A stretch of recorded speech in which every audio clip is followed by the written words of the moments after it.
Hey guys, Austin Malleolo here. I'm one of the head trainers at the Reebok HQ fitness facility. I'm gonna break down the air squat for you guys today. It's just with your body weight. We're gonna talk about how to move, what it should look like, and also, again, how we can practice it going throughout. So the air squat looks like this, and we'll break it down.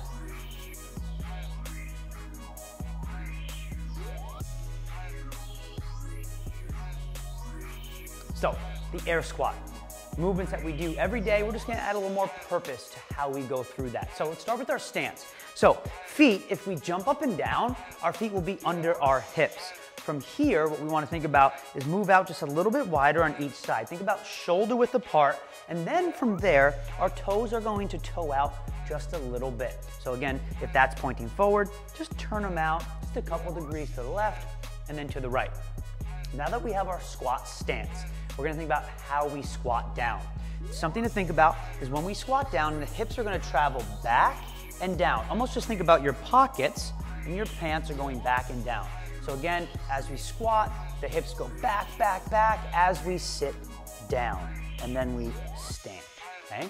Now, in order to help us achieve that line of action, you're gonna be pushing your knees out. Okay? So again, your knees really can go in, that's not good, and you want to push them out. That's what we want. Knees and toes are always in the same direction. So when I squat down, butt goes back, and then knees go out. And knees right in line with the toes, and then stand up. Now, as we descend down, we want to keep the weight in the heels. So if we're here, we rock forward, that's not good. Wiggle your toes to rock back in the heels. What helps with that is what we talked about in the beginning, sending the butt back, driving the knees out, and then sitting down, wiggling those toes, wiggling the hands is fine, and stand.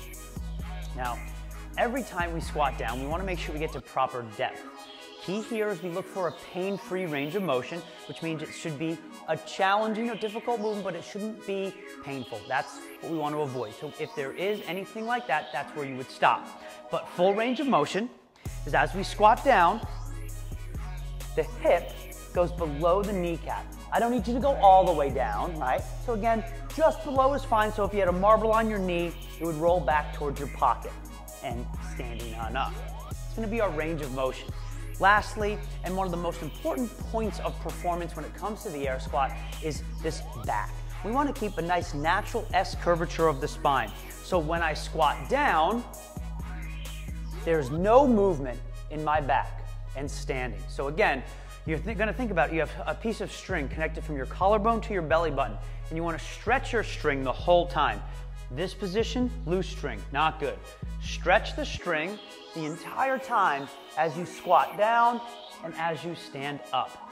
Keeping your belly tight will help. Think about if someone's gonna kind of give you a little tap in the belly, you're gonna tighten up. You wanna be that tight throughout the whole descent and ascent of the squat. One more time, squatting down and standing.